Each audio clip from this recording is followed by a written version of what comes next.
30 సంవత్సరాలలో 70 మంది మహిళలను హత్య చేసిన ఒకే ఒక వ్యక్తి. హత్య చేయడమే కాకుండా హత్య చేసిన వాళ్ళని పూడ్చేందుకు పిల్లల సహాయం తీసుకునేవాడంట. ఈ చంపిన వాళ్ళందరినీ ఎలా తీసుకెళ్లేవాడో తెలుసా? చంపిన వాళ్ళందరినీ ఏం చేస్తున్నాడో తెలుసా? ఇక్కడే అసలైన ట్విస్ట్ ఉంది. ఈ అంతకుని ఎవరు పట్టించారో తెలుసా? ఈ స్టోరీ ఎక్కడ జరిగిందో తెలుసుకోవాలంటే లాస్ట్ వరకు జాగ్రత్తగా చూడండి. వీడియో స్టార్ట్ చేసే ముందు నేను ఇచ్చే ఇన్ఫర్మేషన్ కి లైక్ చేస్తారని అనుకుంటున్నాను. అలాగే వీడియో నచ్చితే సబ్స్క్రైబ్ చేసుకోండి, షేర్ చేయండి.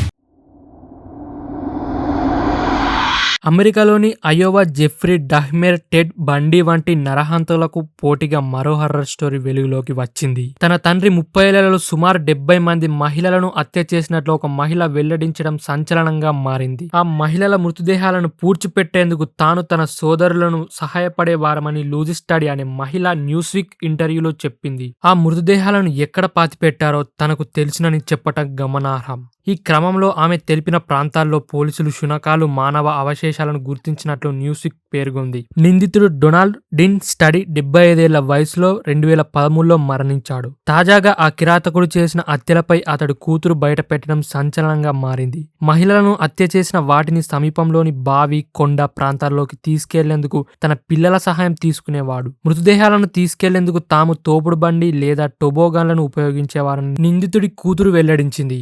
బావిలో పడేశాక వాటిపై మట్టి పోసేవారమని చెప్పింది.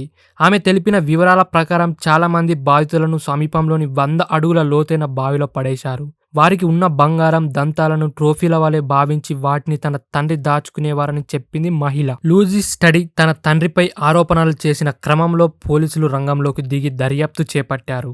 స్నిప్పర్ డాగ్స్ తో ఆమె చెప్పిన బావి వద్ద సోదాలు చేపట్టినట్టు చెప్పారు. అయితే ప్రస్తుతం మనుషులకు సంబంధించిన ఒక్క ఎముక సైతం కనిపించలేదని, కానీ శునకాల ప్రవర్తన బట్టి ఇది పెద్ద శ్మశాన వాటికలో ఉందని తెలిపారు. నిందితుడు డొనాల్డ్ స్టడీ సెక్స్ వర్కర్లు ఓమాహా, నెబ్రాస్కా ప్రాంతాల నుంచి మహిళలను మోసగించి తన 5 ఎకరాల విస్తీర్ణంలోని వ్యవసాయ క్షేత్రంలోకి తీసుకొచ్చి హత్య చేసి ఉంటాడని అధికారులు భావిస్తున్నారు. లూజీ స్టడీ చేసిన ఆరోపణలు నిజమని తేలితే అమెరికా చరిత్రలోనే అతిపెద్ద సీరియల్ కిల్లర్ గా డొనాల్డ్ స్టడీ నిలవనున్నాడని అధికారులు తెలిపారు.